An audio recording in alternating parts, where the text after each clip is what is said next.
नमस्कार, मैं गुंजन शर्मा और आप देख रहे हैं एबीसी क्राइम न्यूज। हमारे चैनल की हर ताजा खबर की अपडेट पाने के लिए सब्सक्राइब करें आपका अपना एबीसी क्राइम न्यूज। नमस्कार। बता दें, बिहार में महाबौद्ध गया को मुक्त कराने के लिए चल रहे आंदोलन में भारत के सभी बौद्ध व भंतों ने जोर पकड़ लिया है। इतना ही नहीं, अब तो आंदोलन में सामाजिक संगठनों के साथ साथ राजनीतिक पार्टियों ने भाई आंदोलन में हिस्सा लेना शुरू कर दिया है। जहां बहुजन समाज पार्टी के नर्मदा प्रसाद अहिरबार बसपा प्रभारी बिहार से धरना स्थल पर पहुंचे। नर्मदा प्रसाद अहिरबार बसपा प्रभारी बिहार ने कहा कि चाहे सरकार केंद्र में हो या राज्य में, सरकार को इस आंदोलन को अपनी संज्ञान में लेकर इस महाबौद्धि गया को भंते गढ़ों के हाथों में सकुशल सौंप देना चाहिए, क्योंकि यह एक भगवान का बुद्ध स्थल है जिसे हम इस तरह कदापि दूसरे के हाथों बर्बाद होने नहीं देंगे।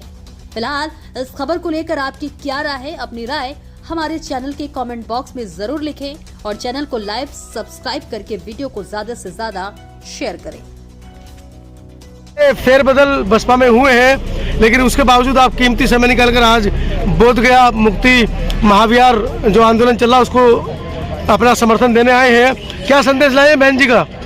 मैं आपको बतलाना चाह रहा हूँ, कल माननीय बहन जी ने लखनऊ में एक मीटिंग लिया है। ऑल इंडिया के कोऑर्डिनेटर थे और उनके बीच में बहन जी ने जो संदेश दिया है संगठन को बड़े पैमाने पर बनाकर और आने वाले समय के लिए संगठन को बहुत मजबूत करने का उन्होंने जो है आह्वान किया है। उसी के बात को ध्यान में रखते हुए आज मैं इधर गया में अपने जिले के पूरे संगठन की समीक्षा के साथ साथ बहन जी का संदेश देने के लिए आया हुआ था जी।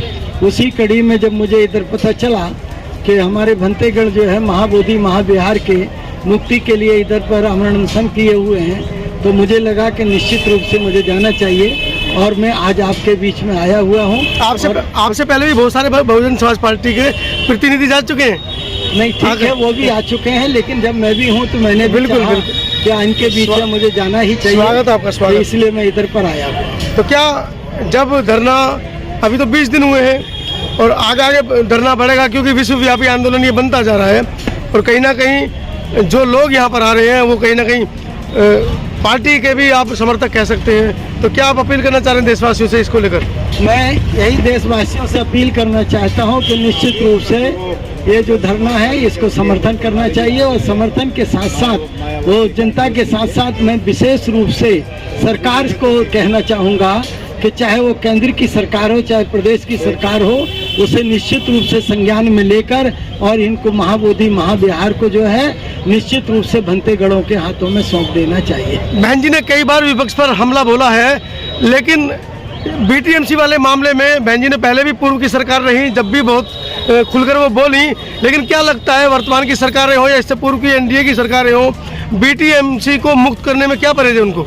देखिए, माननीय बहन जी जो है हमेशा जो है जितना भी देखा होगा उन्होंने, चाहे माननीय काशीराम साहब का दुनिया से चले जाने के बाद का कार्यक्रम हो पूरे बौद्ध पद्धति से किया, उसके बाद में चाहे प्रेरणा केंद्र का हमारा उद्घाटन हो उसका पूरा बौद्ध पद्धति से किया।